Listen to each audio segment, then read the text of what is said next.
ഇന്ന് മുളക് കറിയാണ് ഉണ്ടാക്കുന്നത്. അപ്പോൾ തേങ്ങ, ചെറിയ ജീരകം, ചെറിയ ഉള്ളി എന്നിവ മിക്സിയിലിട്ടിട്ട് കുറച്ച് വെള്ളം ചേർത്തിട്ട് നന്നായിട്ടൊന്ന് അരച്ചെടുക്കുന്നുണ്ട്.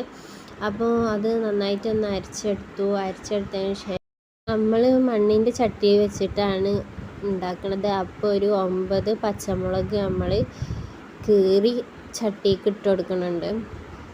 അതിലോട്ട് ഇനി നമുക്ക് ഒരു നുള്ള് മഞ്ഞൾപ്പൊടി ഇട്ട് കൊടുക്കണം. പിന്നെ ഒരു ആവശ്യത്തിന് ഉപ്പ് ചേർത്ത് കൊടുക്കുന്നുണ്ട്.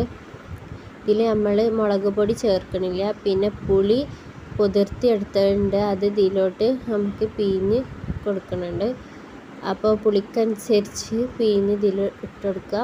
എന്നിട്ട് നമുക്ക് കുറച്ച് വെള്ളം ചേർത്തിട്ട് ഇത് ഒന്ന് ഇളക്കിയ ശേഷം ഇതൊന്ന് തീമക്ക് വെച്ച് ഒന്ന് വേവിച്ചെടുക്കാൻ വെക്കുന്നുണ്ട്. അപ്പോൾ ഇത് മൂടി വെച്ചൊന്ന് വേവിച്ചെടുത്ത് പിന്നെ ഇതൊന്ന് ഇടയ്ക്ക് ഇങ്ങനെ ഇളക്കി കൊടുക്കാൻ ഇതിങ്ങനെ തിളച്ച് വന്നിട്ടുണ്ട്. അപ്പോൾ തിളച്ച് വന്നതിന് ശേഷം നമുക്ക് അതിലോട്ട് നമ്മൾ തേങ്ങ അരച്ചത് ചേർത്ത് കൊടുക്കുക.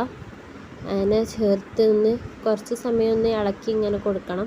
അങ്ങനെ ഇളക്കി കൊടുത്തതിന് ശേഷം നമുക്ക് തീ ഓഫാക്കിയിട്ട് ഇനി ഇത് കടുകൊന്ന് വറുക്കാനുണ്ട്. അപ്പോൾ അതിന് വേണ്ടിയിട്ട് നമുക്ക് ഒരു ചെറിയ ചീനച്ചട്ടി എടുത്തു. അതിലോട്ട് നമുക്ക് കുറച്ച് വെളിച്ചെണ്ണ ഒഴിച്ചു കൊടുത്തു.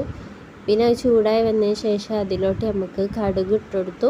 പിന്നെ കറിവേപ്പില ഇട്ട് കൊടുത്തു. എന്നിട്ട് നമുക്ക് അതിലോട്ട് ഒഴിച്ചു കൊടുക്കാം.